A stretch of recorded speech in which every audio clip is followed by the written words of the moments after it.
여러분, 지금 한국 교회 안에서 너무나 자연스럽게, 너무나 순수해 보이게 흘러가고 있는 일이 있습니다. 바로 애니메이션 영화 킹 오브 킹스가 기독교 영화라는 이름으로 성도들과 아이들의 마음을 파고들고 있다는 겁니다. 감동적이었다고요? 눈물 났다고요? 그건 복음의 기준이 아닙니다.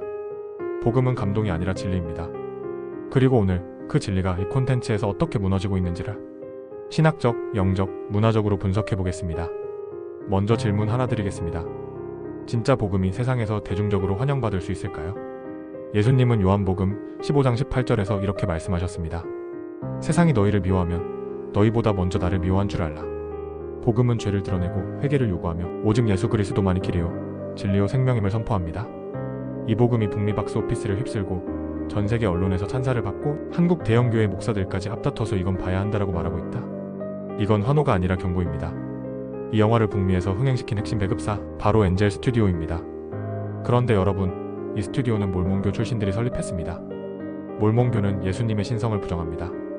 예수님은 하나님이 아니라고 가르칩니다. 그리고 더 깊이 들어가면 몰몬교는 프리메이슨과 매우 밀접한 연결을 갖고 있습니다. 몰몬 성전 곳곳에 프리메이슨의 로고와 상징이 박혀있고 창립자들 역시 프리메이슨 출신이었습니다. 그런 종교의 시스템 속에서 제작된 기독교 영화라뇨? 이건 마치 독약을 설탕에 녹여서 삼키게 만드는 방식입니다. 감독 장성호는 이렇게 말합니다. 세계 시장을 겨냥할 수 있는 소재를 찾다가 예수를 선택했다. 미국에서 가장 먹히는 콘텐츠가 예수였다. 그는 복음을 믿어서가 아니라 흥행의 도구로 예수님을 선택한 겁니다. 그리고 원작도 성경이 아니라 찰스 디킨스의 우리 주님의 생애였습니다. 디킨스는 정통 기독교인이 아닙니다. 유니테리언에 경도된 기독교 사회주의자였습니다. 그는 성경을 기반으로 예수님을 전하지 않았습니다. 그는 예수님을 도덕적 모범으로 윤리의 아이콘으로 포장했습니다. 그의 글에서 회개는 사라지고 구속은 사라지고 오직 착하게 살아라, 선행을 베풀어라 라는 도덕적 메시지만 남았습니다. 이 영화에서 가장 심각한 왜곡은 무엇일까요? 바로 예수 그리스도의 정체성입니다. 예수님은 단순히 하나님의 아들이 아닙니다. 예수님은 곧 하나님이십니다. 요한복음 1장 1절은 이렇게 말씀합니다. 태초에 말씀이 계시니라. 이 말씀이 하나님과 함께 계셨으니 이 말씀은 곧 하나님이시니라. 하지만 영화는 이 부분을 철저히 회피합니다. 그저 기적을 일으키는 위대한 신앙인, 사랑 많고 선한 교사, 사회적 약자의 친구처럼 그려냅니다. 또 빌립보서 2장 6절에 보면 이렇게 말씀합니다.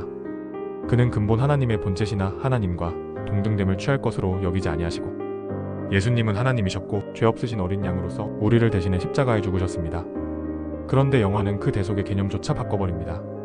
마가복음 10장 45절의 말씀을 보면 많은 사람의 대속물이라고 말씀하는데 영화에서는 유익으로 번역됩니다. 랜섬 대속물이 베너핏 유익으로 바뀌는 순간 그분의 죽음은 죄값을 지불한 구속이 아니라 그저 선한 자기희생으로 축소되는 겁니다. 이건 단순한 해석의 문제가 아닙니다. 복음의 본질을 훼손하는 신학적 재앙입니다. 영화는 예수님을 민중과 함께하는 리더, 약자를 위한 개혁가로 묘사합니다. 물론 예수님은 낮은 자와 함께 하셨습니다. 그러나 그분은 단순한 선한 사람, 개혁가가 아니라 죄와 사망을 이기시고 부활하신 만왕의 왕이십니다. 예수님의 십자가는 단순한 감정이 아닙니다. 하나님의 공의에 대한 만족이었고 우리를 위한 구속의 희생이었고 사탄의 권세를 꺾은 하나님의 전쟁이었습니다. 이 영화는 그 예수님의 신성을 제거하고 인간적 예수, 감성적 예수, 도덕적 예수만을 남겨놓습니다. 예수님의 신성이 부인되면 우리를 위한 대속이 무너집니다. 킹 오브 킹스는 단순한 영화를 넘어 문화 전쟁의 도구입니다. 복음을 흐리고 진리를 희석하고 첫 그리스도의 영을 미리 준비하는 도구일 수 있습니다. 미국 보수 복음주의 교회 중 일부 목회자들은 이 영화를 이렇게 평가했습니다. 이 영화는 신앙 고백이 없는 복음 없는 종교적 포장일 뿐이다. 예수님의 이름을 썼지만 그분의 영광은 지웠다. 이런 콘텐츠는 교회를 부드럽게 타협시키는 도구다. 그 말이 맞습니다. 여러분, 예수님은 누굽니까? 길이요 진리요 생명이십니다. 하나님이시며 구주이십니다. 그리고 다시 오셔서 세상을 심판하실 왕이십니다. 그분을 단지 감동과 감성, 애니메이션의 주제로 만든다면 우리는 이미 복음이 아닌 다른 것을 섬기고 있는 것입니다. 믿음은 감동이 아닙니다. 믿음은 예수님을 나의 주시며 나의 하나님으로 받아들이는 것입니다. 여러분 깨어 있으십시오. 분별하십시오. 하나님의 말씀으로 모든 것을 재보십시오. 감동 말고 진리를 선택하십시오. 그리고 아이들에게, 성도들에게 진짜 예수님을, 말씀 속의 예수님을, 구속자이신 예수님을 전하십시오. 그것이 진짜 믿음입니다. 이 영상이 도움이 되셨다면 꼭 공유해주세요. 우리가 이 시대를 분별할 수 있도록, 복음의 진리가 다시 세워질 수 있도록 함께 깨어나야 할 때입니다.